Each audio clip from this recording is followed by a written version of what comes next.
Hola, muy buenas tardes. Quisiéramos agradecerles a todas y todos la presencia hoy en este seminario web que tenemos sobre violencia extrema de las mujeres en la región.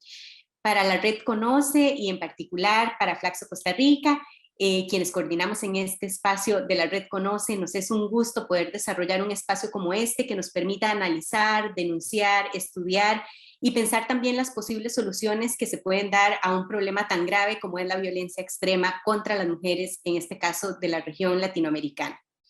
Pensamos que es un espacio propicio para sentarnos hoy, 8 de marzo, a reflexionar sobre la violencia que sufrimos las mujeres en distintos espacios y consideramos que a partir de las expertas que nos acompañan hoy vamos a poder tener muchos elementos de análisis y también muchos elementos para la elaboración de políticas públicas que consideren este flagelo de la región. Hoy nos acompaña como experta expositora la compañera Estela Armijo, quien en este caso nos va a conversar desde su perspectiva en la investigación social. Ella es criminóloga de profesión, tiene un posgrado en estadística y además ha sido investigadora y consultora en entidades como la Policía Nacional Civil del Salvador, Infosegura, el Programa de Naciones Unidas para el Desarrollo, PNUD del Salvador, Glasgow Internacional, el Banco Mundial y actualmente la Fundación para la Educación Superior, FES, de la Escuela Superior de Economía y Negocios. Estamos seguros que la compañera nos va a poder aportar muchos datos y reflexión a esta temática y esperamos que con ello contribuyamos a la reflexión hoy 8N. Sin más, le voy a dar la palabra a Estela Armijo para que nos pueda proceder a dar su conferencia. Muchas gracias.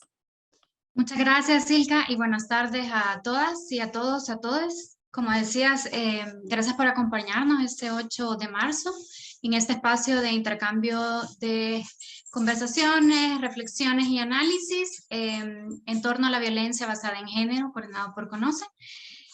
Antes de comenzar, quiero hacerles una pequeña invitación a quienes nos acompañan a través de Facebook, a través de Zoom, que si pueden realizar preguntas y reflexiones, decirles que pueden estar realizando estas a través de su icono que van a ver al final de la pantalla que dice preguntas y respuestas, lo ven al inferior de la pantalla, ¿no? Entonces, el equipo de Conoce estará revisando los comentarios y preguntas. Al final de todo el conversatorio vamos a dar un espacio para un intercambio con las panelistas, ¿no? Sin más, quiero presentarles, son 3 mujeres que tienen una gran trayectoria en la temática, en el campo. Cada una de ellas contará aproximadamente entre 15 y 20 minutos para exponer sus reflexiones y análisis sobre la temática. Tenemos a Marcela Smoot, ella es psicóloga social, investigadora y coordinadora del proyecto regional Infosegura de PNUD y USAID.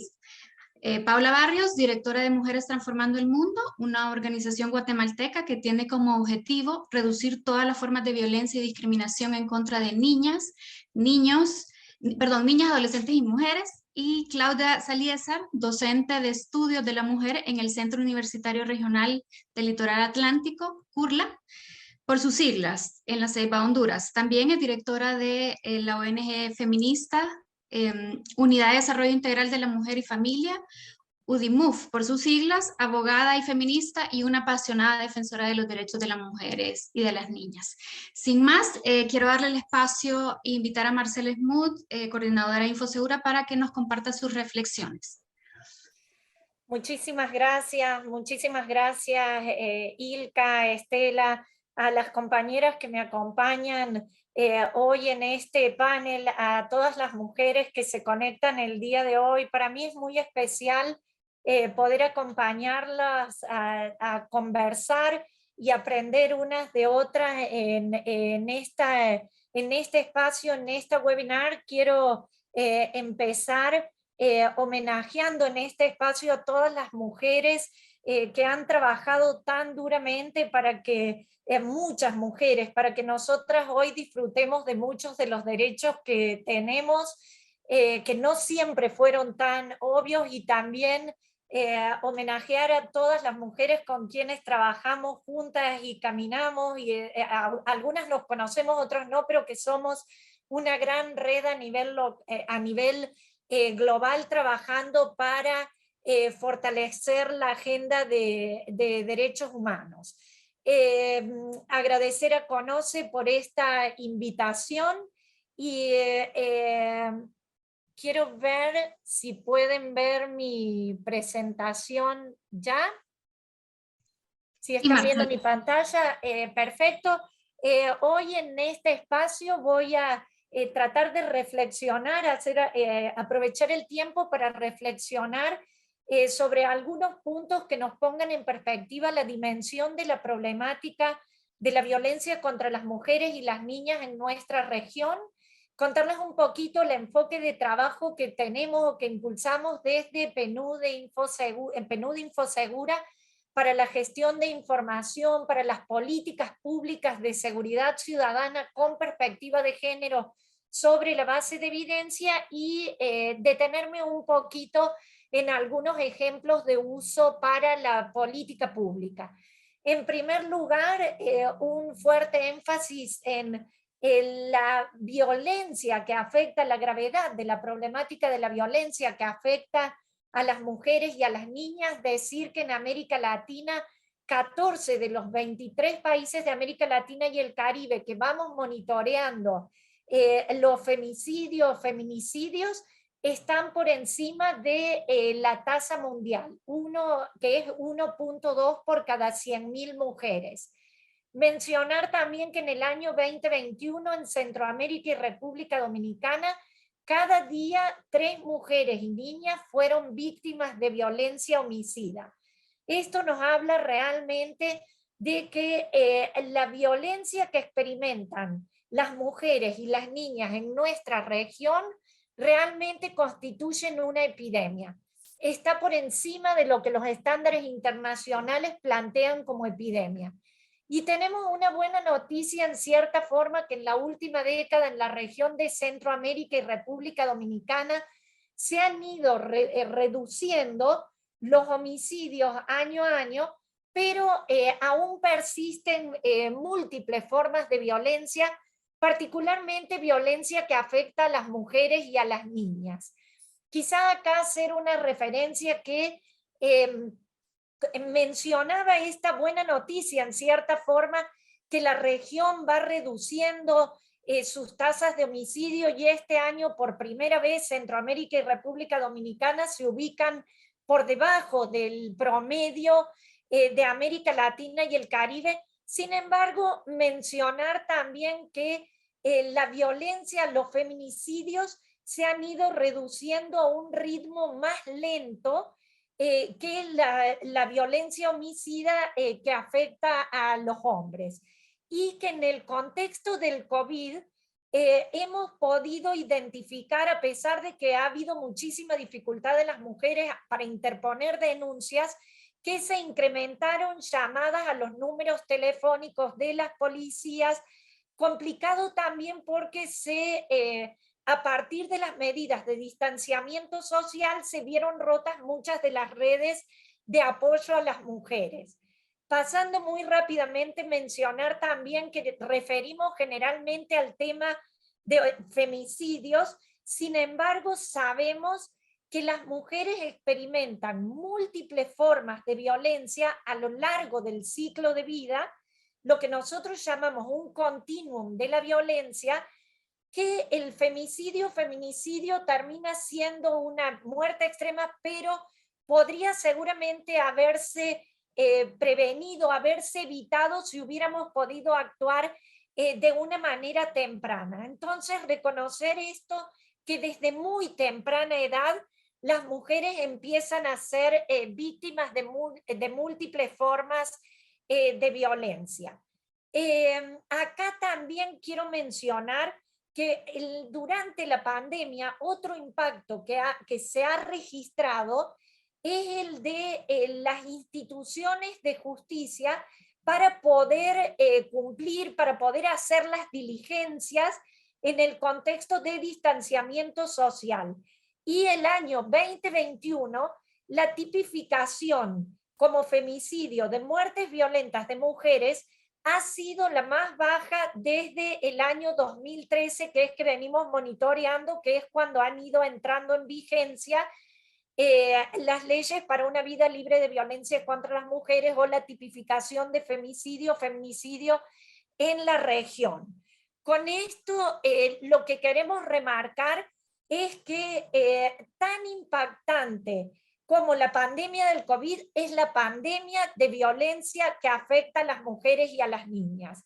Y dentro de este grupo, las mujeres más afectadas por homicidios son las mujeres jóvenes, a pesar de que, como decía, hay múltiples formas de violencia que empiezan mucho más temprano, que los homicidios, las mujeres son víctimas de homicidios que son cometidos con mucha más saña y en el espacio privado en una mayor proporción que los hombres.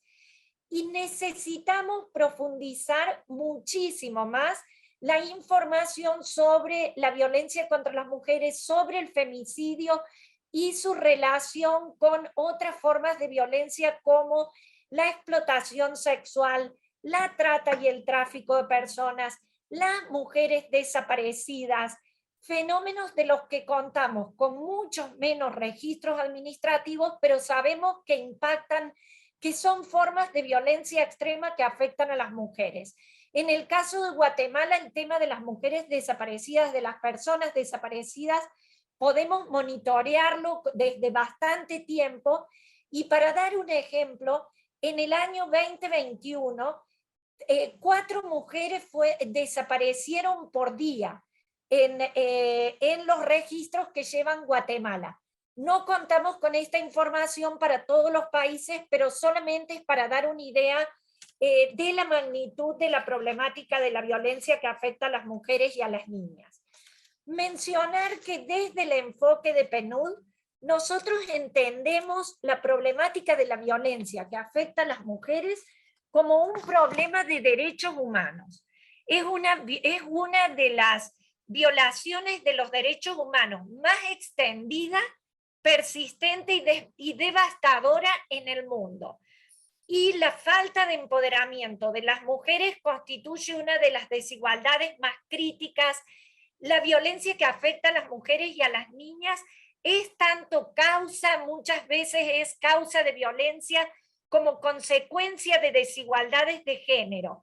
Y es siempre una forma de violencia. La violación a los derechos humanos, la falta de equidad, son formas de violencia indirecta y así lo consideramos en los procesos de análisis.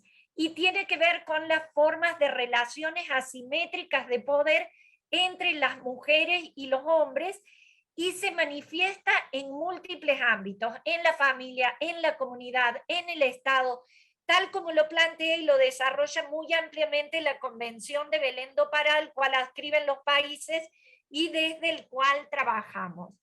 Entonces, la violencia contra las mujeres y las niñas es una amenaza a los derechos humanos, es una amenaza a la salud pública, es un problema de seguridad ciudadana, afecta también la autonomía física, política, económica de las mujeres y las niñas, y puede disuadir muchas veces a las mujeres y las niñas para mejorar el nivel educativo, tener un ingreso propio, desempeñar un trabajo productivo, participar en la vida social del país. Las consecuencias de la violencia contra las mujeres y las niñas son múltiples, persisten por toda la vida, afectan a las mujeres y a las niñas y también a sus comunidades. Como les mencionaba, en nuestro marco analítico trabajamos enmarcados a la Convención de Belén do Pará desde la definición de femicidio de Marcela Lagarde. Voy a ir pasando rápidamente, pero entendemos o buscamos que las instituciones del Estado trabajen y piensen en la violencia desde un enfoque ecológico.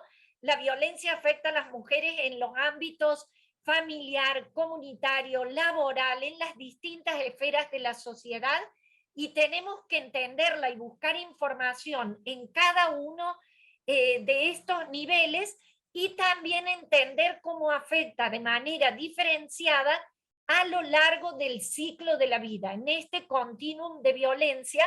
Y esto constituye uno de los desafíos grandes que tenemos en la gestión de la información. También es importante entender o avanzar cada vez más en mayores niveles de desagregación de información, porque la violencia no afecta de manera homogénea a todos los grupos poblacionales, a todos los grupos de mujeres o a todos los grupos vulnerables, y en este sentido avanzar en altos niveles de desagregación que nos permitan hacer análisis interseccionales, interculturales, es clave. Esto es lo que nos va a permitir poder dar cuenta de las interrelaciones entre los diferentes aspectos de la identidad que caracterizan a los distintos grupos, a los distintos contextos, y que requieren de esta información para efectivamente poder incorporar la perspectiva de género en nuestros avances. En este sentido, mencionar que hay muchísimos desafíos en continuar trabajando en mayores niveles de desagregación de información para poder tener estas perspectivas que van mucho más allá de la desagregación por sexo o por edad, que a lo sumo nos permitían hacer análisis de continuum de la violencia, o a veces desde la perspectiva ecológica, pero para poder tener una verdadera perspectiva de género, para poder entender las dinámicas que transforman la violencia, que impactan a estos grupos más vulnerables, es clave.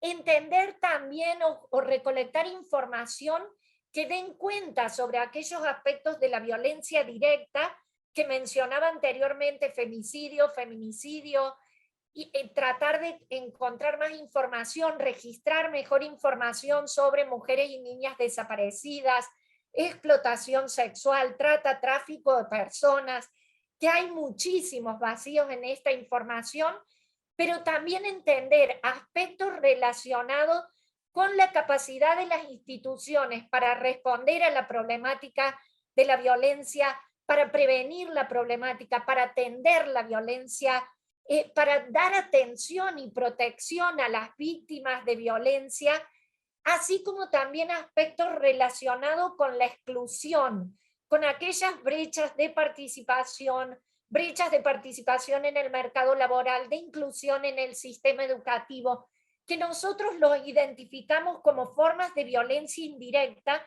y que se potencian mutuamente.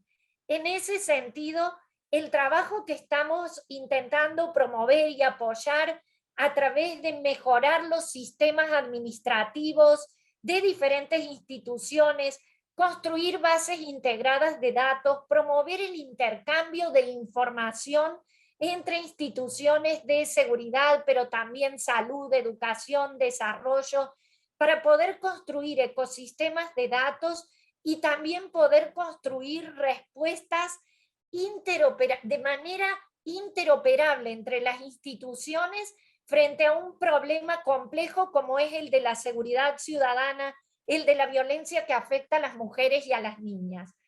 Las instituciones han avanzado bastante en mejorar datos administrativos, en intercambiar información, en abrir fuentes de datos, en desarrollo de recolección de información a través de métodos alternativos. Estamos trabajando en algunos países con encuestas especializadas sobre la prevalencia de la violencia que afecta a las mujeres y a las niñas.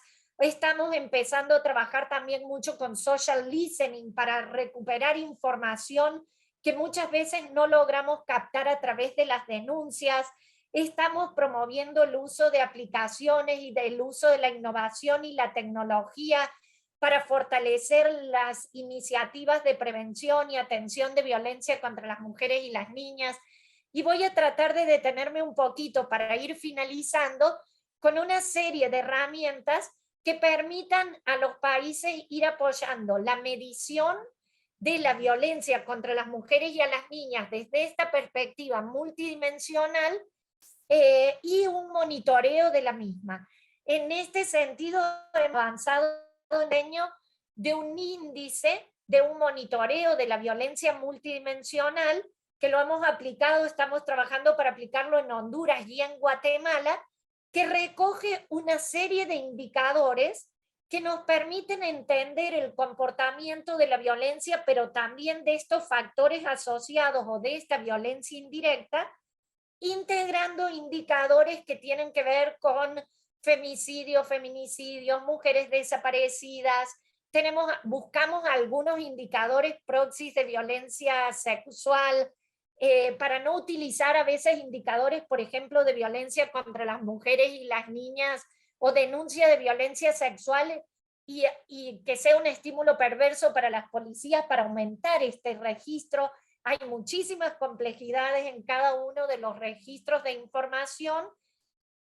Combinamos esta información con temas de gobernanza efectiva, por ejemplo, indicadores que tienen que ver con confianza de las mujeres en el sistema de seguridad, justicia, con el tema de la tasa de impunidad sobre femicidio, feminicidio, entre otros temas en aspectos culturales o aquellas normas que promueven o que perpetúan o reproducen formas de violencia.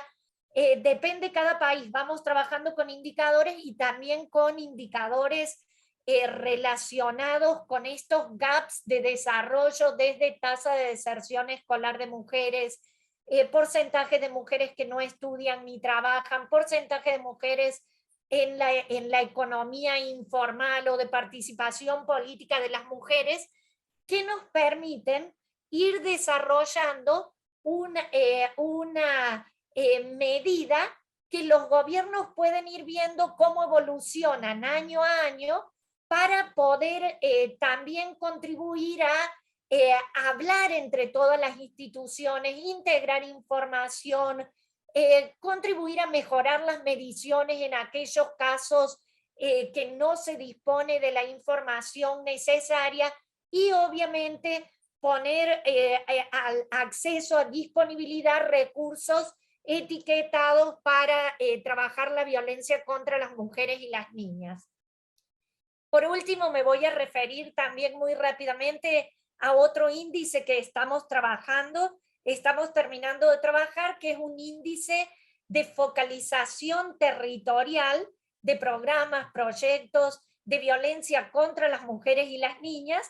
Esto lo estamos trabajando en Guatemala y es buscar información. El otro es para ir monitoreando cómo se comporta la violencia a lo largo del tiempo desde esta perspectiva multidimensional y en este caso poder identificar en un país cuáles son las áreas geográficas y los territorios que más afectan o más afectados están por la violencia contra las mujeres y las niñas, con el objetivo de poder focalizar en estos municipios los recursos de acuerdo a las problemáticas existentes. En unos primeros ejercicios que vamos haciendo en Guatemala, otra vez acá cruzamos una serie de indicadores que tienen que ver con hechos de violencia directa e indicadores que tienen que ver con la capacidad de los estados para responder o con vulnerabilidades o con brechas sociales y nos habilita un ranking de municipios que nos permite identificar problemas con alta, baja incidencia de violencia contra las mujeres y orientar la política pública. Estos son dos herramientas. Desde el proyecto estamos acompañando también a los países a desarrollar encuestas de violencia contra las mujeres y las niñas elaboradas especialmente para mujeres desde esta perspectiva de género, con encuestadoras mujeres capacitadas, y mencionar también que todo el trabajo que se desarrolla está alineado obviamente a la Agenda de Desarrollo Sostenible, particularmente los objetivos ODS 16 más el objetivo 5, el objetivo 17 con la revolución de los datos, pero un trabajo muy orientado a fortalecer las capacidades de los estados para generar información y para generar capacidades y respuestas a políticas públicas para una gobernanza más efectiva o para reducir la problemática de la violencia que afecta a las mujeres y a las niñas. Trabajamos muy fuertemente con Conoce también, con esta red de conocimiento que tenemos la oportunidad. Hoy ven ustedes un ejemplo del foco en los temas de atención y creo que también con Conoce hay muchísima oportunidad, muchísimo espacio de trabajo para análisis cualitativos tan necesarios para poder contribuir a entender estas dinámicas, qué es lo que está pasando en los territorios, pero para poder entender también mucho más cuáles son las dinámicas que están debajo de la problemática de la violencia, qué dinámicas están transformando, reproduciendo formas de violencia, y estas relaciones, por ejemplo, que sabemos que hay entre femicidio, feminicidio, mujeres desaparecidas, trata y tráfico de personas, de la cual hoy tenemos relativamente poca información. Creo que es clave abordar esta problemática y en ninguna sociedad podrá desarrollarse mientras no pueda garantizar una vida libre de violencia para las mujeres y las niñas, y esperamos poder continuar trabajando en conjunto en esta labor que es clave desde esta perspectiva de derechos, y toda sociedad que se pueda gozar de decir que lucha por la plena vigencia de los derechos humanos tiene que tener en el centro este tema. Muchísimas gracias. Gracias, Marcela, y gracias estaba a punto de hacer el recordatorio, pero gracias por cumplir el tiempo. Y gracias por nutrir esta conversación con datos y análisis de parte del programa Infosegura. Escuchándote, me recuerdo del informe que hizo CEPAL en el 2020, titulado La pandemia en la sombra, feminicidios y femicidios ocurridos en el 2020 en Latinoamérica. Y el informe de CEPAL hacía una reflexión en torno a dos grandes hechos, ¿no? Al final del informe. Él decía, por ejemplo, precisamente como Marcela comentó, todas las olas feministas y esta última ola, que es una lucha de calles, ¿no? También de hacerse visible, ha logrado en los diferentes países de Latinoamérica avanzar en la parte jurídica, ¿no? El tema de las leyes y, bueno, todos los países de Latinoamérica cuentan con legislación, algunas más específicas, otras más regionales, pero todos los países. Y hay un avance en términos jurídicos. Y por el otro lado, hacían una reflexión también de cómo las estadísticas habían apoyado a visibilizar esas luchas, ¿no? Y lo que decían es, bueno, lo que no tiene nombre no existe, lo que no se visibiliza no existe, ¿no? Entonces, cómo las estadísticas, de cierta manera, le daban fuerza a estos datos, ¿no? A estas luchas sectoriales de los diferentes colectivos de mujeres. Y por otro lado, en torno a las estadísticas, lo que comentaban era de cómo los países avanzaban a tener datos de mayor calidad, precisamente lo que ustedes están haciendo, ¿no? Para responder dos preguntas. ¿Quiénes son y quiénes han sido las mujeres que sufren violencia de género? Decían. Y esto lo analizaban porque lo que querían ver es cómo se articulan la discriminación y las desigualdades vinculados a la condición de pobreza, la migración, las discapacidades, la etnia, los pueblos originarios, ¿no? Entonces, ¿cómo encaminamos todas estas acciones? Y creo que Infosegura es un proyecto clave para la región, que nos abre la posibilidad de tener acciones más concretas, ¿no?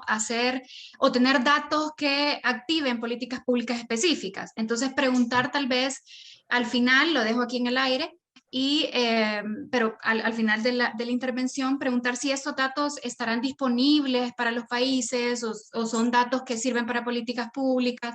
Un poco te quería hacer esa pregunta, pero la dejamos para el final. A continuación, invito a la directora de Mujeres Transformando el Mundo, Paula Barrios, quien nos brindará sus comentarios. Muchas gracias.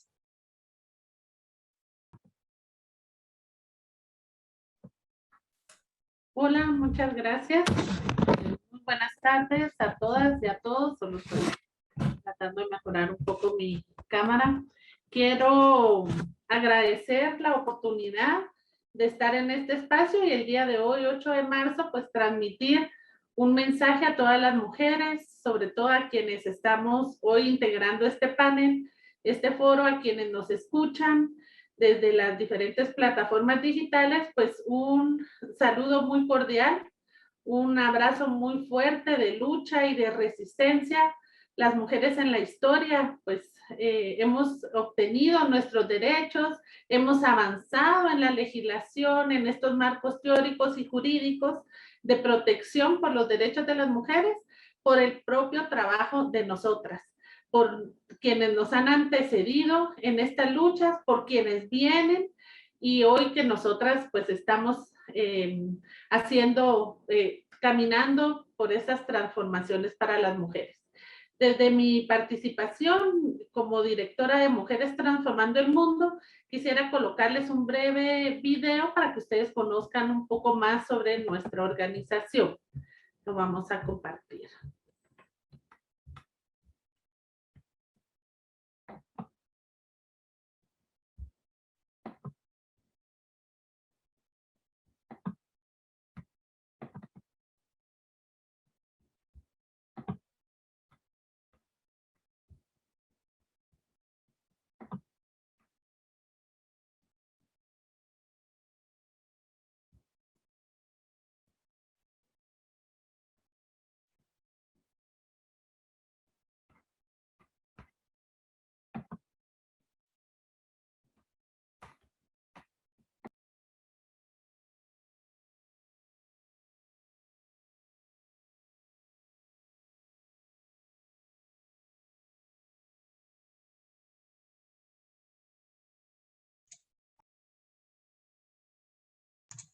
Hola Paula, no sé si está teniendo problemas para proyectar el video. Tal vez lo podemos enviar al chat o esperamos un momento, usted me dice.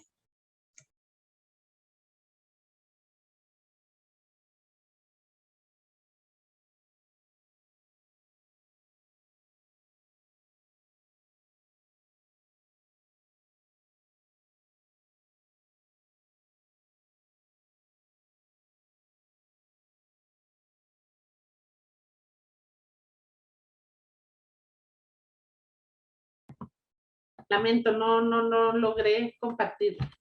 Bueno, les comento yo. Mujeres Transformando el Mundo, pues es una organización de mujeres que tenemos diferentes expertices, pero todas nos identificamos desde la defensa de los derechos humanos y el feminismo. Nuestro trabajo está fundamentado o se centra en el acompañamiento a niñas, adolescentes y mujeres sobrevivientes de violencia, los diferentes tipos de violencia que vivimos las mujeres, para transitar por la justicia, pero sobre todo para restituir su proyecto de vida en un acompañamiento, aplicando pues un modelo de atención que de alguna manera compartimos también con operadores de justicia en los diferentes departamentos del país.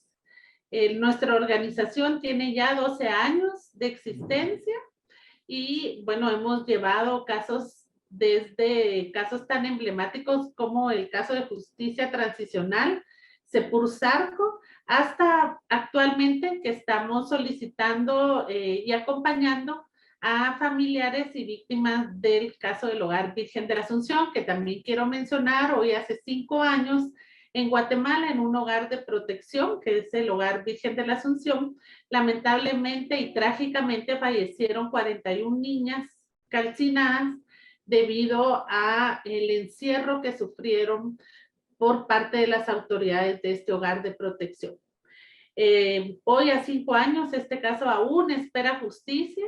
A nivel internacional ha sido muy relevante que un 8 de marzo sucediera esta tragedia, posteriormente a varios años ya de por qué se da este día del 8 de marzo, pues sabemos también lo que sucedió en Nueva York con las mujeres que luchaban por la defensa de sus derechos y que mueren calcinadas de igual manera.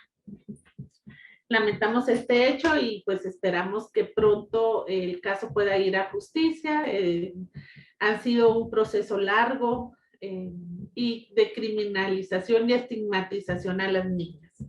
Quisiera, a partir de lo que Marcela nos compartió, estos marcos teóricos y jurídicos, hacerles una breve exposición de la situación que vivimos las mujeres en Guatemala, pero sobre todo las violencias que se manifiestan en la vida de las niñas y las adolescentes.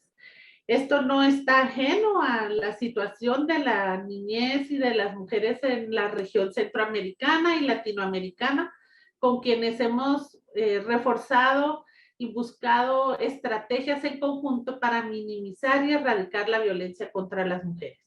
En Guatemala, las niñas entre 10 y 14 años, aproximadamente 80,000 al año, enfrentan estas condiciones de exclusión de maternidad a consecuencia de la violencia sexual, pero también de la desinformación en materia de derechos sexuales y reproductivos. Hemos tenido avances importantes a través de los diferentes organismos internacionales que velan por los derechos de las mujeres, el Comité CEDAW, las convenciones Belén do Pará, y que ya pues Marcela hacía una presentación muy amplia de estos marcos jurídicos de protección a nivel internacional. Sin embargo, a pesar de esta situación, Guatemala pues tuvo una época de avances. Podríamos decir que ha sido un trabajo bastante fuerte de los movimientos de mujeres en el país para contar con la tipificación del femicidio, por ejemplo, de la violencia contra la mujer en sus 3 manifestaciones, que puede ser física, psicológica y sexual, los diferentes tipos penales en materia de trata de personas, pornografía, prostitución, relacionados a los delitos virtuales o que tienen que ver con el uso de las tecnologías digitales. Sí, y de esta cuenta pues se da un sistema especializado, juzgados que tenemos con juzgados especializados para conocer estos tipos penales. El tipo penal de violencia sexual es bastante amplio actualmente, integra las diferentes formas o circunstancias en las que puede haber una penetración oral, anal u bucal, y de esta manera pues tenemos mayor posibilidad de juzgar las diferentes expresiones de violencia sexual que experimentamos las mujeres en el país. Juzgados especializados, fiscales especializados con Fiscalía contra el Femicidio, por ejemplo, en el Ministerio Público. Esta última administración del Ministerio Público ha logrado cubrir todos los municipios de la República de Guatemala con presencia de las oficinas del Ministerio Público. Estos son esfuerzos para garantizar el acceso a la justicia para las mujeres. Sin embargo, a partir de que tenemos estas leyes específicas, se han hecho estos esfuerzos por parte de las organizaciones de mujeres, como Mujeres Transformando el Mundo y muchas otras más. De igual manera, en su momento, Guatemala, a través de Flaxo, del Programa de Género y Feminismo, ha tenido diplomados y maestrías para jueces y magistrados que puedan especializarse y conocer más en materia de protección de los derechos de las mujeres. Sigue siendo una tarea pendiente. Pero ¿qué sucede en nuestro país? Estamos enfrentando una situación muy preocupante de retroceso en todo esto que hemos logrado caminar y avanzar, que han sido luchas desde las mujeres. Lamentablemente, ha iniciado, bueno, en los últimos 2 periodos de gobierno, una corriente muy conservadora que pues llega al punto en que el día de mañana Guatemala será declarada la ciudad iberoamericana por la vida y la familia. Y lo lamentable de esta situación es que se reconoce únicamente la familia tradicional.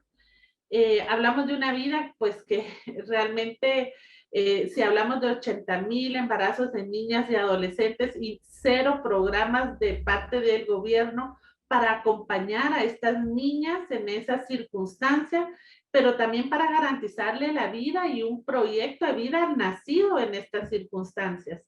El 45% de la desnutrición crónica en nuestro país está focalizado en niños menores de 5 años y tiene mucho que ver con estos niños nacidos de otras niñas que enfrentan pues los embarazos a temprana edad. No tenemos pues una respuesta estatal en relación a proteger la vida de las niñas en el escalafón de intereses y prioridades de los últimos gobiernos, pues las niñas no están visibilizadas, no tenemos estos mecanismos de protección. Sin embargo, hay toda una ideología, todo un interés de fomentar el conservadurismo a través de, por ejemplo, también muy probablemente a la aprobación de una agenda legislativa que criminaliza por ejemplo, la diversidad sexual. Criminaliza a las mujeres que enfrentan un aborto.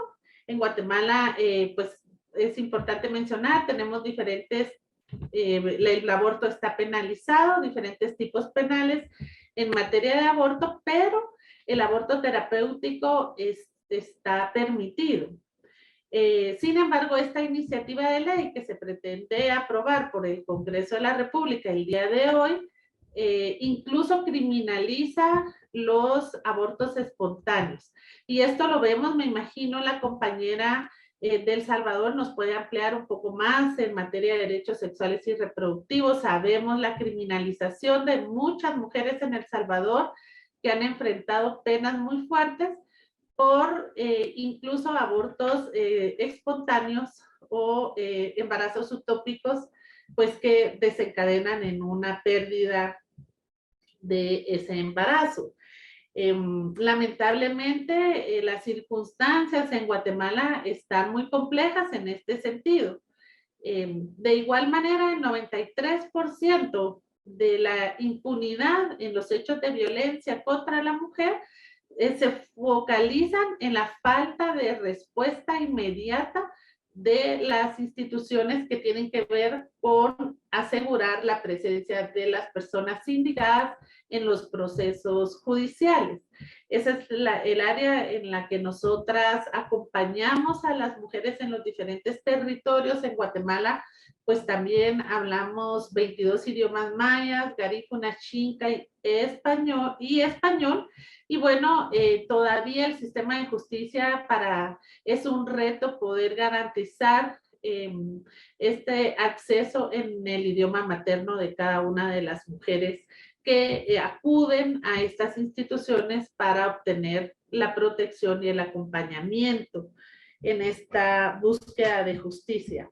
Nosotras nos centramos en generar un mecanismo de protección y de acompañamiento que inicia con la terapia individual y colectiva. Aplicamos la metodología de la psiquiatra nicaragüense Yoconda Batres, que está fundamentada en esta metodología género sensitiva.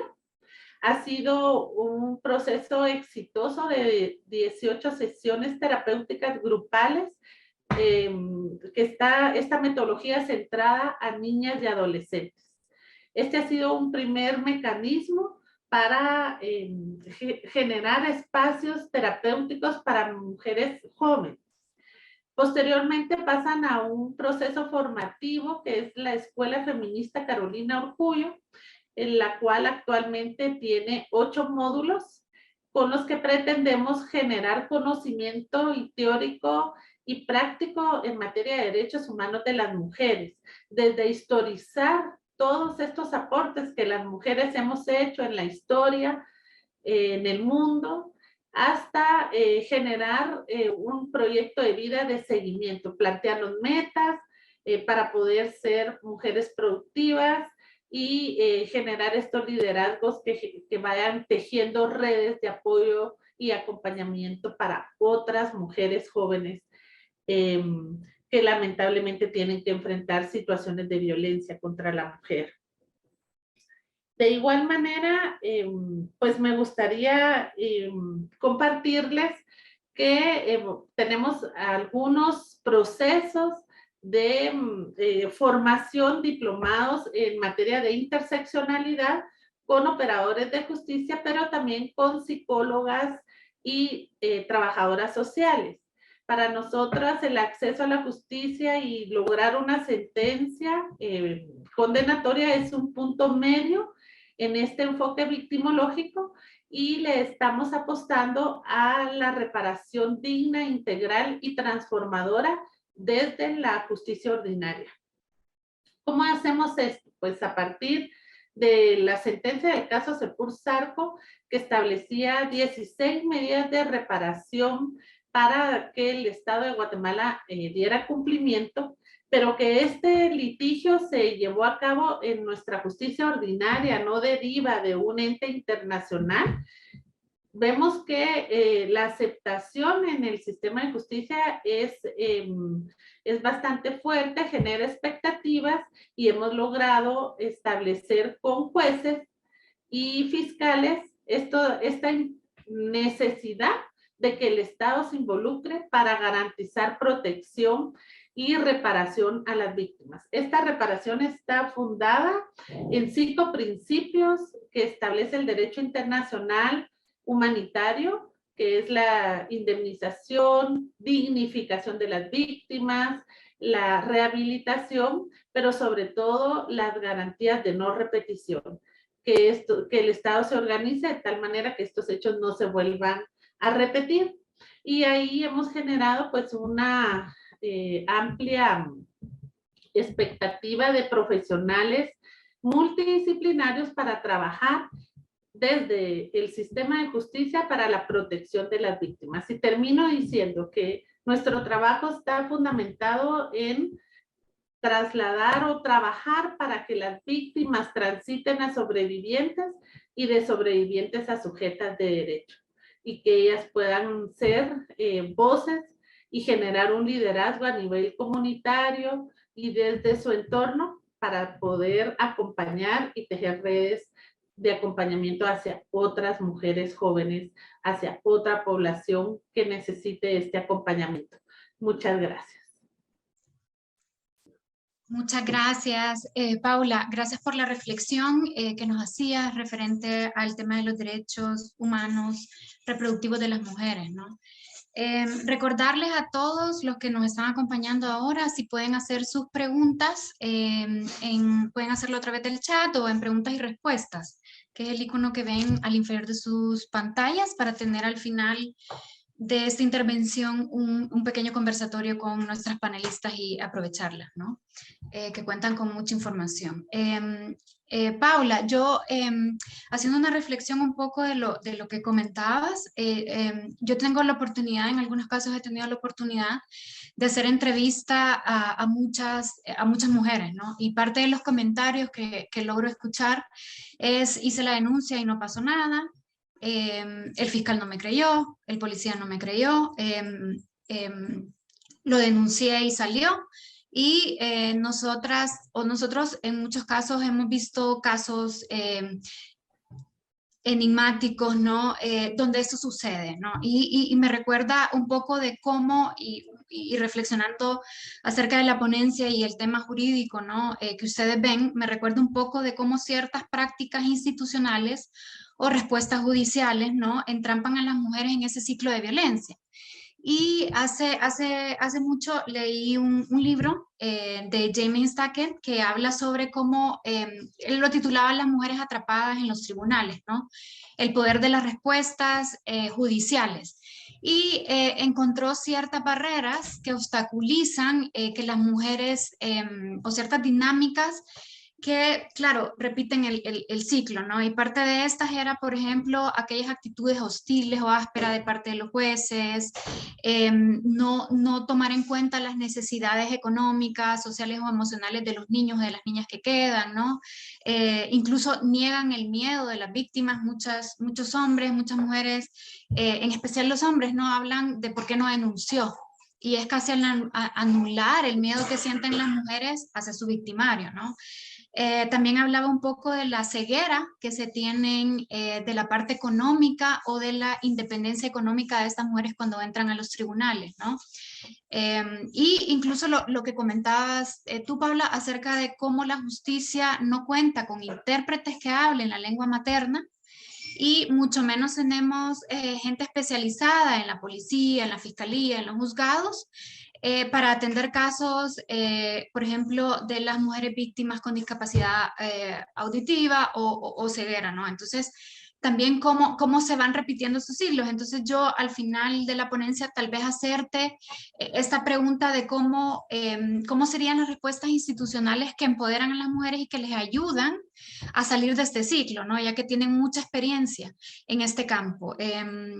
Y nada, decirles a los demás que por favor hagan sus preguntas y comentarios, y yo finalmente las quiero dejar con el análisis y la reflexión de la docente Claudia Siliesar. Muchas gracias, Paula.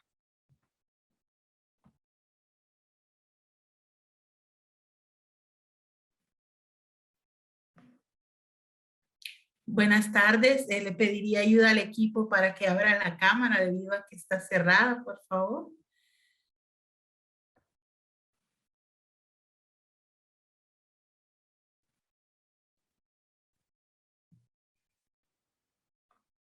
Gracias por la oportunidad. Un saludo afectuoso en esta tarde a todas, todos y todas los que nos sintonizan. Realmente para mí es un honor ser partícipe de este espacio con mujeres con tal nivel de compromiso y organizaciones potentes que estamos pues en estos momentos dando una respuesta y apoyo continuo a las niñas, mujeres y adolescentes de nuestros países. Mi nombre es Claudia Vanessa Silvia Tarturcios. Yo soy la directora de la Unidad de Desarrollo Integral de la Mujer y la Familia, y a la vez, como dicen algunos de mis más fieles y cercanos colaboradores, utilizo varios sombreros, puesto que coordino la unidad de género del Observatorio de la No Violencia en el Centro Universitario, en donde brindo también las clases de Estudios de la Mujer y Derechos Humanos. Haciendo este breve recorrido, pues mi vida gira en torno a la docencia, al activismo y a la defensoría de los derechos humanos de las mujeres en el litoral atlántico costero de Atlántida, que es un departamento que está directamente enfrente del Mar Caribe. Así que, pues, contándoles un poquito de esto, es importante ponerles en contexto. Esta organización nace hace 14 años con el objetivo de apoyar una de las primeras casas refugio que nace en Honduras, en su momento Casa Ichen.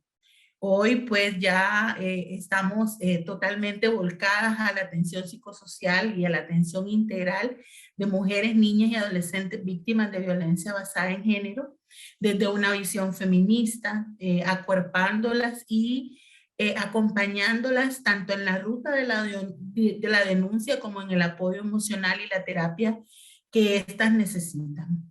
Somos un pequeño grupo de 15 mujeres comprometidas y sobre todo con diferentes aristas, ¿no? O sea, somos diversas, de diversos colores, lenguajes y sobre todo con mucho compromiso feminista para aportar en una región del país que tiene ciertas características. Como ustedes saben, los litorales costeros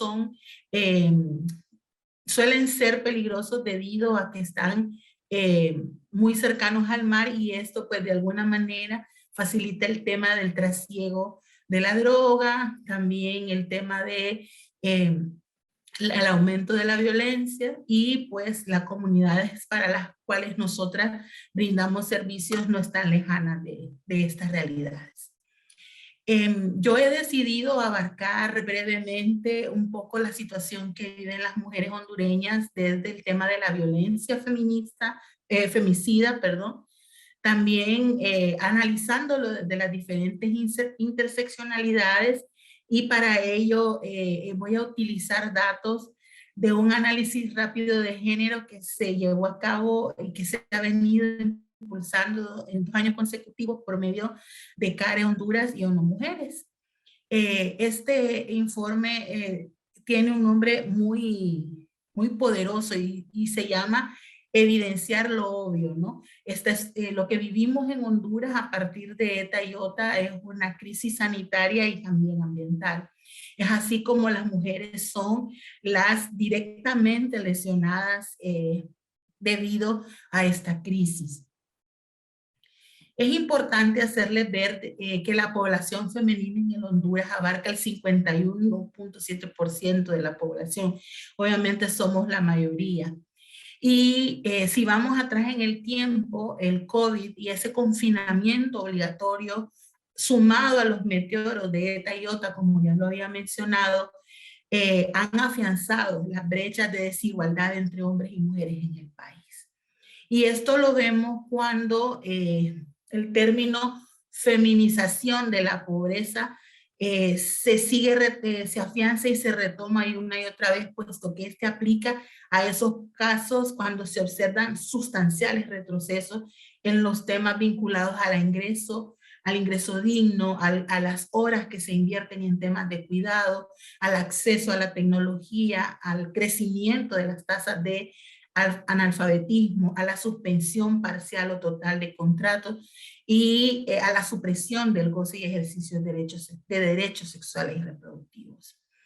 Entonces, ¿qué pasa? Pues que estos fenómenos afectan de manera directa el pecunio y también los derechos patrimoniales de las mujeres. Como he comentado, el tema del confinamiento implicó la pérdida de contratos y de ingresos para mujeres. Entonces el país viene elevando sustancialmente el tema del desempleo y son las mujeres las que nuevamente van a ser insertadas en temas de un subempleo, de un empleo de baja remuneración y sobre todo donde hay muchas irregularidades e inseguridad jurídica. Y si nos ponemos a pensar que esta suspensión de contratos que se vivió durante 2020 no ha logrado cesar, puesto que muchas de las compañeras hoy no han logrado ser insertadas nuevamente en sus espacios de trabajo o perdieron totalmente sus emprendimientos. Otro fenómeno que es muy importante fue el tema de la deserción escolar, debido a que nuestro país es un país sumamente desigual, como la mayoría de los países del Triángulo Norte. Se sabe entonces que el acceso al Internet, el acceso a las redes y sobre todo a una conectividad sustancial y fuerte, no es el común denominador de las familias pobres, que son las que tienen matriculados a sus menores hijos e hijas en el sistema público. Tanto ETA y OTA, así como la situación de la pandemia, elevaron las tasas de deserción escolar debido a que las familias pobres no podían mantenerse conectadas. No solo porque no tenían los medios, sino que también no disponían de los dispositivos de alta gama que se requerían para poder mantenerse conectados en red durante las clases. Eso de alguna manera hizo mella en el sistema escolar educativo y en la actualidad tenemos un índice de analfabetismo del 11.5%. Y son nuevamente las niñas y las adolescentes las que pierden el acceso a la educación continua y de calidad debido a que en confinamiento estas fueron sometidas a mayores horas de cuidado y trabajo doméstico junto con sus madres. Entonces, pues no podían continuar con el estudio porque se les obligaba o de alguna manera se daba por sentado que su otro trabajo era cuidar de la familia. En el tema de salud pública es importante hacer un análisis que aborde la realidad de la comunidad LGTB, de los pueblos originarios, que son aquellos que el sistema posiciona en una situación de vulnerabilidad. Para el caso, recibimos muchas denuncias del movimiento de diversidad sexual que no recibía los antirretrovirales de manera expedita o no tenía acceso a esto debido a al cierre de los servicios de transporte público. Y en la actualidad eso obviamente ha tenido serias repercusiones en la salud de las personas portadoras de VIH. Asimismo, otro de los actores que se ha visto sumamente expuesto debido no solo al COVID, sino que también a las consecuencias producto de ese confinamiento fueron las compañeras que son trabajadoras sexuales. Estas se exponían mucho, puesto que en confinamiento sabemos que su área su área de trabajo es el área pública, ¿no? Y tenían que, de alguna manera, faltar a la ley, ¿verdad? Para poder ejercer su profesión y por lo tanto llevar alimento a casa. Esto sumado a el desempleo total, puesto que no había la posibilidad de poder de tener trabajo continuo, debilitó la posibilidad que las compañeras no solo recibieran sus antirretrovirales, sino que también pudieran asistir a los sistemas de salud en los momentos en los que éstas necesitaban sus chequeos. Así pues, ha costado mucho retomar el tema de las atenciones de salud externa, puesto que han habido otras variantes que han seguido debilitando el sistema sanitario, y en Honduras el último presupuesto redujo sustancialmente el presupuesto asignado al Ministerio de Salud, a pesar de lo que se vivió en 2020. O sea, si en 2020 el sistema financiero redujo el presupuesto del Ministerio de Salud, el 2021, irónicamente, fue más reducido. En este apartado quiero yo ser muy puntual, puesto que nos toca el tema de los derechos sexuales y reproductivos, y hoy 8 de marzo no puedo evitar compartir con ustedes pues la alegría de poder tener en estos momentos la posibilidad de presentar ante la presidenta de Honduras la posibilidad de que nos reconozca la pastilla anticonceptiva de emergencia. Honduras es el único país en Latinoamérica que no cuenta con esta pastilla. Su uso ha sido criminalizado desde el año 2009 y las consecuencias han sido terribles.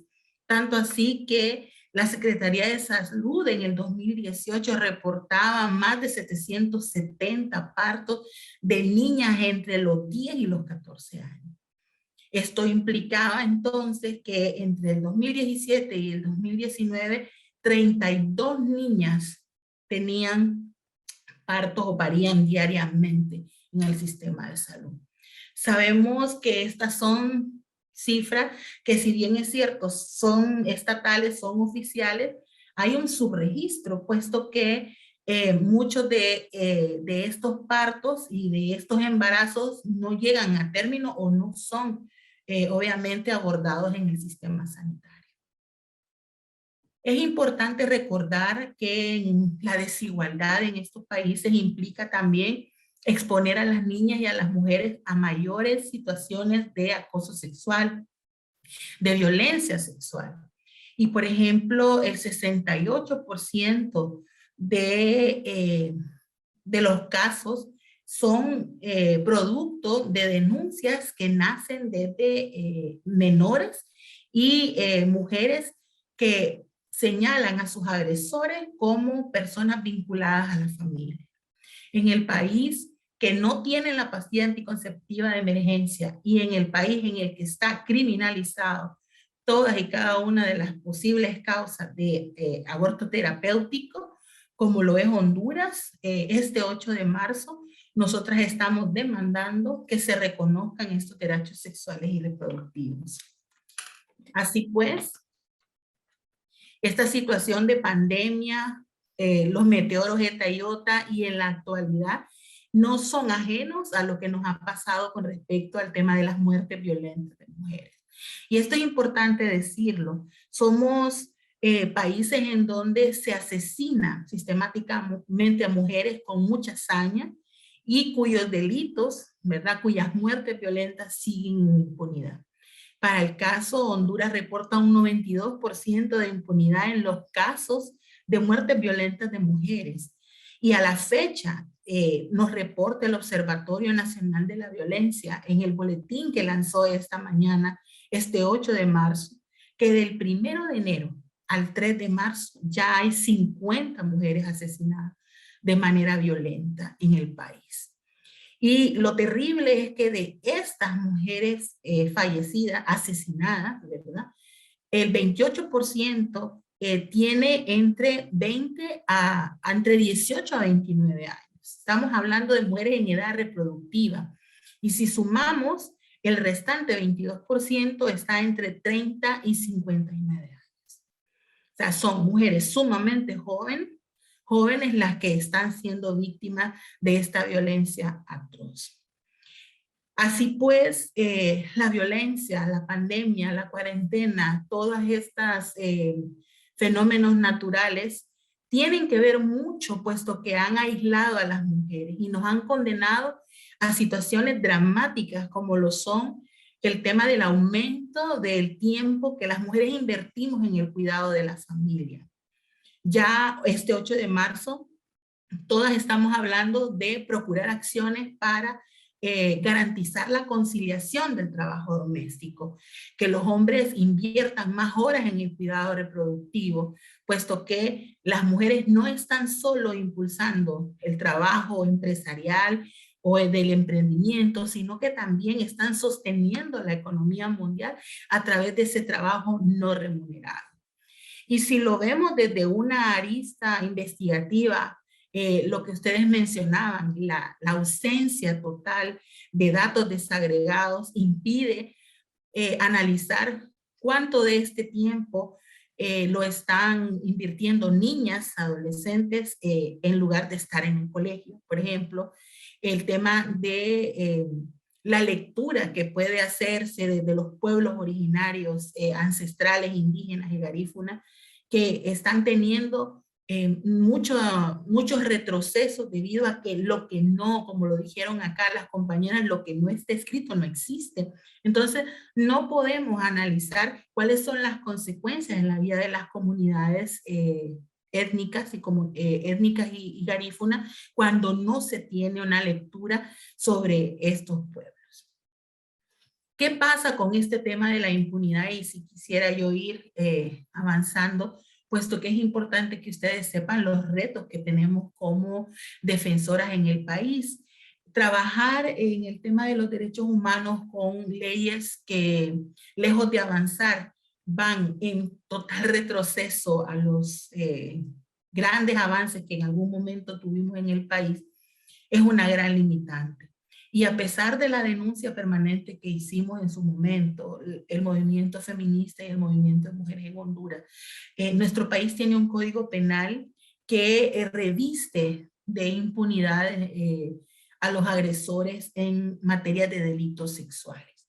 Se redujeron sustancialmente estos delitos y esto implica serios problemas para poder defender a niñas, a mujeres y adolescentes víctimas de delitos sexuales. Para el caso, una mujer que antes era víctima de lo que se conocía como violencia intrafamiliar y eran serias agresiones y lesiones para ella y la familia, este delito se redujo de 3 a 6 años a 1 año y medio. ¿Y esto qué implica? Implica que se suspende la persecución penal y que las abogadas y defensoras no tienen ni cuentan con las herramientas que permitan la persecución del agresor. O sea, antes nosotras podíamos a través del Código Penal avanzar en buscar justicia. De por sí tardía, pero la alcanzábamos. Hoy es prácticamente imposible. Algunos avances. Muchos, yo diría que muchos, pero antes de eso quisiera yo irme un poquito atrás en el tiempo para que sepan cómo llegamos hasta aquí.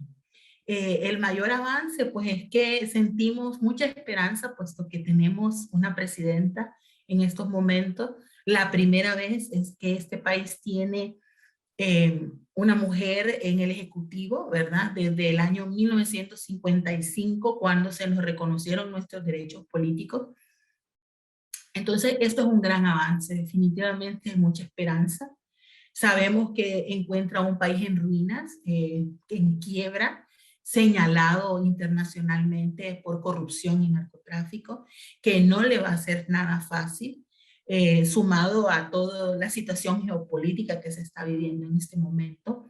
Sin embargo, vemos mucha anuencia, tanto así como lo que les comentaba, hemos sido recibidas en Casa Presidencial por primera vez desde el año 2009 por la señora presidenta esta mañana, y se le ha presentado un pliego de peticiones que van desde promulgar una ley integral contra todos los tipos de violencia, que es una ley que ha sido trabajada por todas las mujeres de Honduras. Nos hemos sentado de todos los polos, de todos los puntos cardinales, desde la diversidad también, cultural, étnica, comunitaria y de género, para poder proponer esta ley integral y también pedirle que libere la pastilla anticonceptiva de emergencia.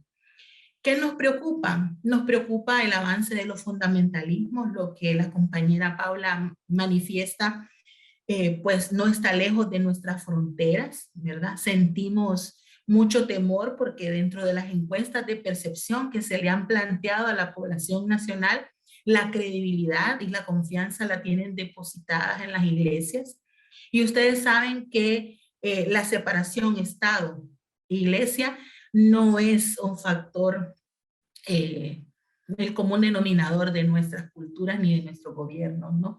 Entonces necesitamos una apuesta formal por el respeto al Estado laico. Necesitamos que el gobierno, así como los legisladores, asuman la importancia de reconocer las diferentes sentencias que emanan de la Corte Interamericana de Derechos Humanos, y que haya anuencia política para reconocer la agencia y el derecho a decidir de las mujeres hondureñas. Reconocemos también que no es fácil, hay mucha polarización en estos momentos. Sin embargo, en este 8 de marzo vemos con mucha emoción cómo hay un movimiento mundial que busca garantizar que de alguna manera diversas, diferentes, pero juntas avanzamos a favor de la igualdad de género. Quiero agradecer esta oportunidad y a la vez dejar abiertas todas las posibilidades para que sigamos platicando esta tarde. Muchas gracias, Claudia. Como bien comentaste, hay avances, pero también hay muchos desafíos en la materia. Y yo quisiera solo hacer una reflexión a partir de lo que has comentado para dar luego el espacio a las preguntas y respuestas de los que están conectados, ¿no? Y es precisamente lo que hablabas de las víctimas que sufren violencia sexual, ¿no? Y yo considero que, bueno, sabemos que el silencio sobre la violencia, específicamente la violencia sexual, facilita que los hombres abusivos, ¿no? Los victimarios, sigan lastimando a las mujeres, a las niñas y a la población LGTBQ, ¿no? Y frente a ese silencio, incluso hay frases, ¿no? Todo se queda en familia, hay muchas frases cotidianas que se dicen el día a día. Hablan sobre el silencio, y hay mucho silencio sobre los abusos sexuales, sobre las violencias sexuales, etcétera, ¿no? Y de esto, de cierta manera, tira un mensaje de que este comportamiento es aceptable, es normal, y por otro lado, el silencio también transmite el mensaje a las víctimas de que su historia de vida no vale, no cuenta, ¿no? Entonces, ¿cómo a partir de visibilizar también y de meter el componente cultural, ya que ustedes están trabajando en las comunidades, se puede transmitir o visibilizar esos temas, ¿no? De romper el silencio? Y me acuerdo de algunas ahorita me trae a la mente algunas iniciativas que se han hecho en otros países y quisiera hablar de una en particular que conozco, que es en El Salvador. Hicimos un estudio sobre eso y es cómo a partir del arte, del dibujo, ¿no? Del teatro, se empieza a sensibilizar en los temas de género, ¿no? Y acá en el país hay un teatro que se llama Teatro El Azor o La Cachada Teatro, que hacen teatro social y han incorporado dentro de sus respectivas obras el tema de violencia de género, ¿no? Y precisamente La Cachada son sobrevivientes de violencia sexual que han logrado transformar su vida y han sanado, ¿no? Su vida a través de estos programas. Y ustedes trabajan mucho el tema de sobrevivientes de violencia de género, de violencia sexual. También preguntar un poco en las preguntas que hacen, como, cuáles son las buenas prácticas en esta área. No, y bueno, en estos momentos yo quiero abrir el espacio para preguntas y voy a leer algunas que nos han comentado. Hay algunas preguntas que van directo a las panelistas, ¿no? La primera es dirigida a Paula y pregunta, ¿cuál considera que ha sido el avance más significativo en materia de género en su país? Pregunta Flor Machado. Paula.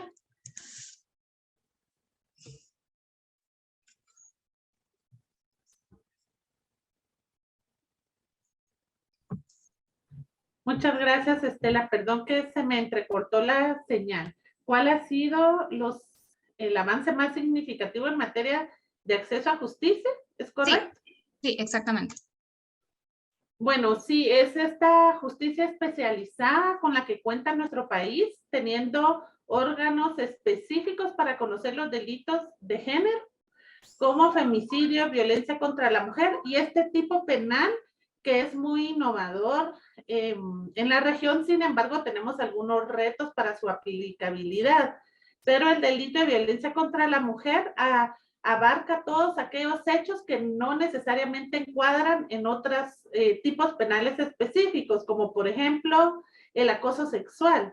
Lamentablemente no tenemos un tipo penal específico de acoso que es tan importante y necesario tipificar. Sin embargo, pues podemos, no encuadra probablemente en el delito de violación sexual o de agresión sexual, pero sí en el tipo penal de violencia contra la mujer en su modalidad sexual. Este es un tipo penal que ha dado pues mucha discusión y diálogo al interno del sistema de justicia, porque pues abarca todas aquellas circunstancias desde la modalidad de la violencia física, psicológica y sexual que no encuadra en los tipos específicos como mencioné. Esta justicia especializada teniendo órganos específicos para su juzgamiento, sin embargo, los retos también tienen que ver con la mora judicial, están saturados y con la pandemia, pues esta mora judicial se incrementó.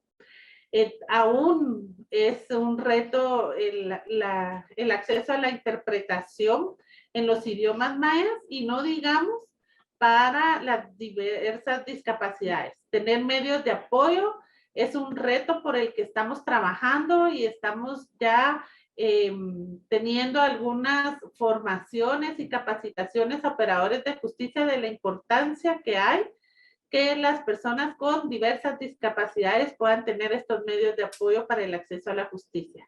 Desde nuestra experiencia y un poco, Estela, respondiendo a la pregunta que me hacías al culminar mi participación, creo que lo más importante para las víctimas es la credibilidad que se crea en su testimonio y en su declaración.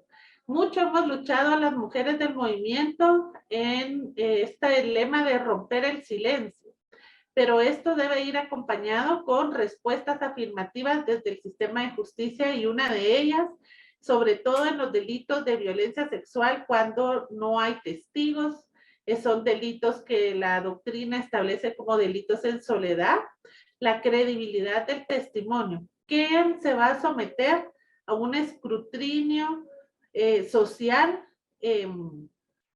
por dar someternos a una discusión, a una estigmatización de hechos de violencia si no lo hemos vivido, ¿verdad? El acompañamiento y la respuesta necesaria en las primeras 72 horas con un kit de emergencia en los casos de violación sexual que permitan proteger a las mujeres de infecciones de transmisión sexual y un posible embarazo. Y bueno, también lograr la aprehensión de la persona acusada. En Guatemala el 93% de impunidad radica en que esta persona se fuga porque las instituciones no reaccionan inmediatamente. Y un reto, para culminar esta pregunta, un reto importante es considerar que todos los casos se deben de documentar de la misma manera. Esto limita el acceso a la justicia y la especificidad de cada uno de estos casos. Gracias, Paula. Tenemos otra pregunta. Esta pregunta está dirigida para Marcela Smoot. ¿Cuál cree usted que es el principal reto en la región para integrar la perspectiva de género en las políticas públicas? Y dice, lo felicito por el trabajo que realiza Infosegura. Bueno, gracias. Y yo creo que el trabajo de Infosegura hacemos extensivo a muchísima gente que participa en este pensar cada día en cómo mejorar la calidad de la información, pero fundamentalmente usar esta evidencia para el diseño de las políticas públicas.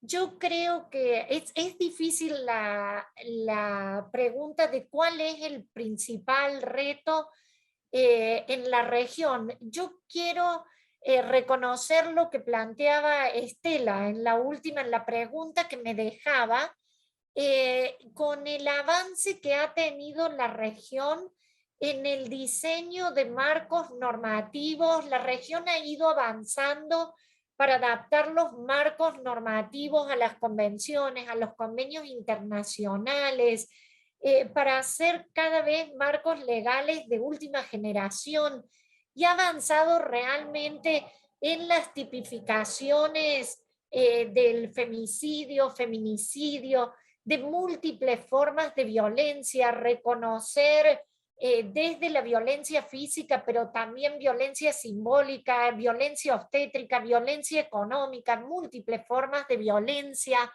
Creo que estos marcos normativos para una vida libre de violencia contra las mujeres y las niñas en la región es un avance crucial en el cual ha participado muchísima gente. Han sido trabajos donde las organizaciones de la sociedad civil, los grupos de feministas, han tenido un trabajo muy, muy fuerte y han articulado muy bien también con instituciones de los estados en la promulgación de estas leyes. Hay países que tienen presupuesto etiquetado también para impulsar iniciativas para atender la violencia que afecta a las mujeres y las niñas, o temas de género. En el caso de El Salvador, por ejemplo, se ha apoyado a través de presupuestos etiquetados encuestas de violencia contra las mujeres y las niñas. Hay países también que tienen por mandato elaboraciones de informes para la situación de la situación o de la evolución de la problemática de la violencia que afecta a las mujeres y a las niñas. Yo creo que continúan desafíos muy, muy grandes para asignar más presupuestos para poner en práctica realmente, en todo el sentido de la palabra, lo que implican estos marcos normativos, y que creo que no es también, iba a decir los institutos de la mujer, que definitivamente, ministerios de la mujer, cada país tiene su nombre, tengan los recursos necesarios, que han trabajado fuertemente en esto. Pero, por ejemplo, en la perspectiva de seguridad ciudadana, es importante también que las instituciones de seguridad y de justicia incorporen la perspectiva de género dentro de estas políticas públicas, que no veamos solamente en la problemática de la violencia que afecta a las mujeres y a las niñas como un tema de mujeres o como un tema exclusivo del Instituto de los institutos de la mujer, sino que también requiere un involucramiento muy, muy grande y avances en incorporación mucho más fuerte de la perspectiva de género en estas políticas de seguridad, que implica mejorar la calidad de la recolección de información. Cuando hablábamos, las colegas que me sucedían, Paula hablaba de esta perspectiva interseccional que requerimos, y vos, Estela, me preguntabas sobre la disponibilidad de los datos. Yo creo que que hay que hacer un esfuerzo mucho más fuerte para que las bases de datos, para que los registros de datos incorporen información. Hoy por hoy encontramos desagregación por sexo, por edad, por lugar de ocurrencia de un delito, pero encontramos poca información sobre temas de etnia, identidad sexual, sobre muchas veces más precisión incluso del lugar de ocurrencia de un delito, pero es un desafío muy, muy fuerte mejorar la calidad de estos análisis, intercambiar datos. A veces, por ejemplo, si tenemos violencia sexual, a lo mejor las denuncias de violencia sexual son bajas. ¿Cómo integramos a salud? A lo mejor como un actor clave con datos administrativos, y esto requiere de un trabajo muy fuerte de confianza institucional, de compartir información, de contar con bases de datos integradas y con mecanismos también de respuestas integradas frente a la problemática de la violencia que afecta a las mujeres y a las niñas, que son temas sumamente complejos, que es difícil romper el silencio.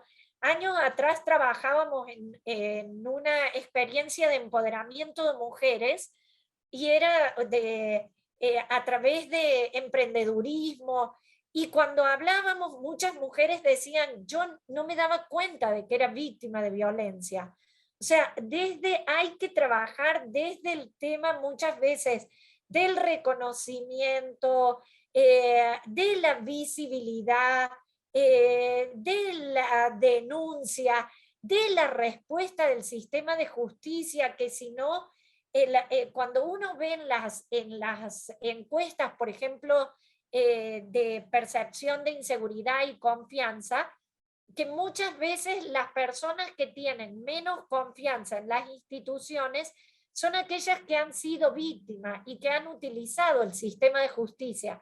Entonces, la importancia de fortalecer la capacidad de las instituciones para responder de manera efectiva a la problemática de la violencia contra las mujeres y las niñas. Y esta visión, creo que el reto más grande es mirar la problemática de la violencia contra las mujeres y las niñas desde esta perspectiva feminista, desde esta perspectiva de derechos, desde esta perspectiva de violencia en el ciclo de vida, de interseccionalidad. Creo que eso es como un desafío. Y después algo que no podemos olvidar, que creo que tocamos menos en las presentaciones, no porque no estemos trabajando, estoy segura que Paula y que también Claudia seguramente estén trabajando más. Creo que hay que trabajar muy fuertemente sobre nuevas masculinidades para realmente, yo creo que la transformación en las instituciones va de la mano con la transformación en las sociedades. Y acá pienso que hay que hacer un trabajo muy fuerte con las generaciones jóvenes, con los sistemas de educación. Entonces creo que el reto es ahora acompañar esos avances que se han hecho en los marcos normativos, que también las colegas mencionaban cómo en muchos casos también se ven ciertos retrocesos, es cómo se continúa avanzando en estos marcos normativos y en la capacidad de las instituciones para poder implementar esas políticas públicas, contar con los recursos que vayan más allá también de los institutos de la mujer, que vienen haciendo un trabajo muy bueno, y seguir empoderándolos para esta articulación y para garantizar este rol articulador en un contexto donde las respuestas requieren una interoperabilidad. Seguramente no pasen por una sola institución del Estado. Y garantizar, y también este trabajo de diálogo, de construcción colectiva, donde las instituciones, los distintos ministerios del Ejecutivo, las instituciones del sistema de justicia, los ministerios públicos, las procuradurías, en definitiva el sistema de administración de justicia, trabajen junto con las organizaciones de la sociedad civil, con la academia, para profundizar el conocimiento y avanzar en esta agenda de igualdad, de inclusión, tan necesaria para avanzar en el desarrollo de los países. Muchas gracias, Marcela. Y tengo esta reflexión y voy a aprovechar para hacerle la pregunta a Claudia. Dice, la pandemia desnudó los grandes problemas sociales en la región. Deserción escolar, acceso a internet desigual, sistemas de salud insuficiente, el desempleo, la ausencia del sistema de cuidados. En este escenario, ¿cómo se construye la igualdad en la región, ¿no? ¿Cuáles son los pasos más importantes en el caso de ustedes que tienen que dar, o cuáles son las prioridades que se tienen que dar?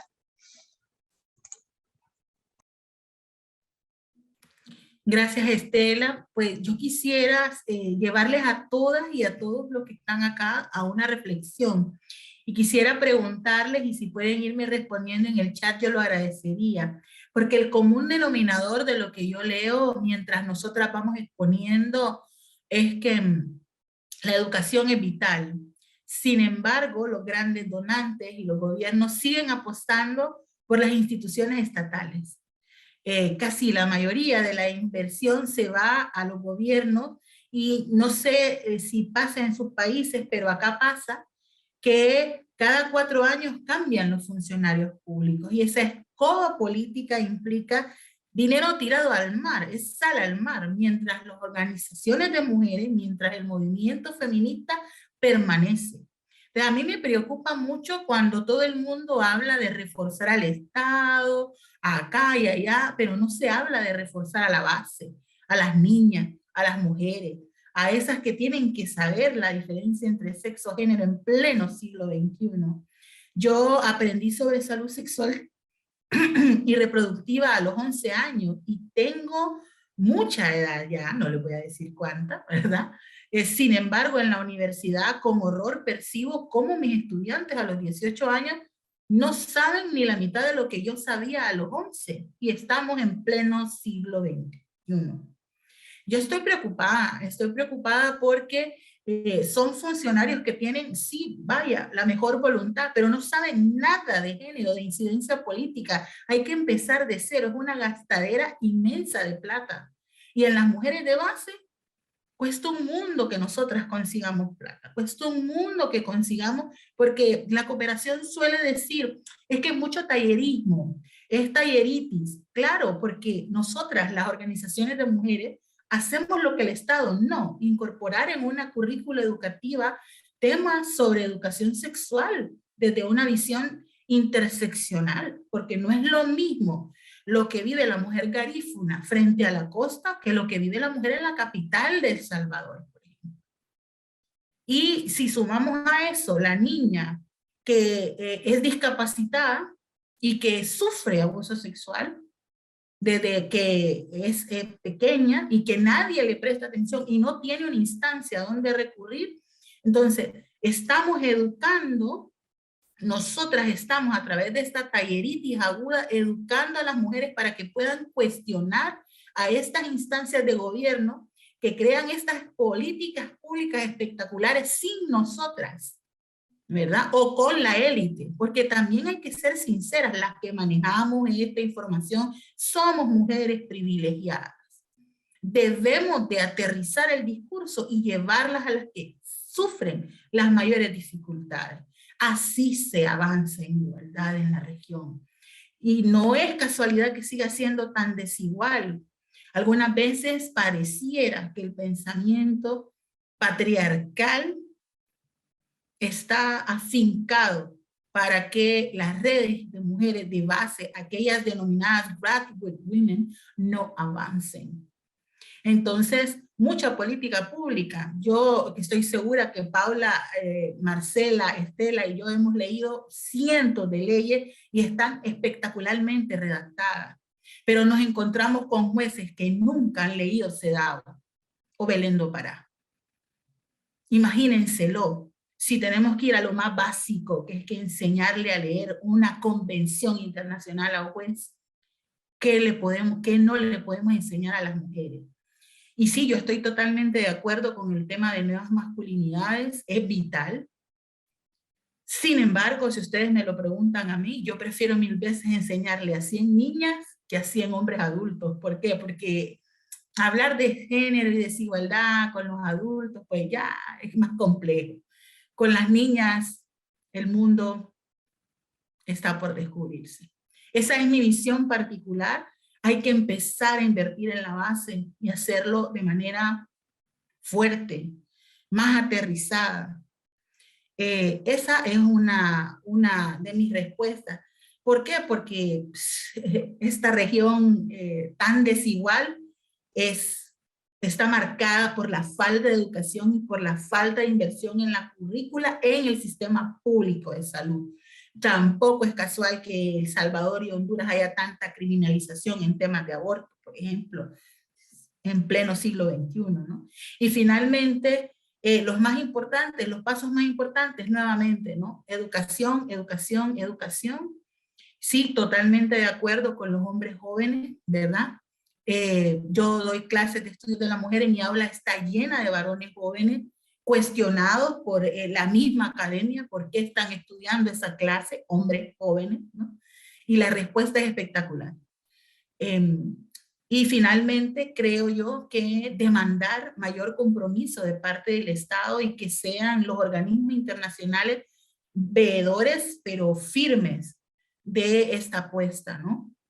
Que se le dé toda esa cantidad de dinero a la burocracia sin encontrar respuesta, que financien códigos que lo único que han traído es retrocesos sustanciales en materia de derechos humanos para las mujeres. Es tan contradictorio que nosotras realmente apelamos a la comunidad internacional cuando hace este tipo de malabares.